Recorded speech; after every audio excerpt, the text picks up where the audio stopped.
I think that Karelia University of Applied Sciences is a very good example of benefit of open innovation because every time we are developing our R&D innovation process, or for example our teaching, we are doing that together with our local companies, third sector, or for example our local other organization.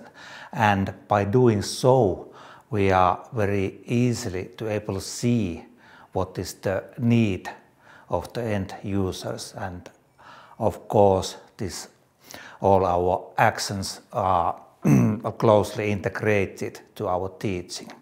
So in the end, Karelia University of Applied Sciences is open innovation.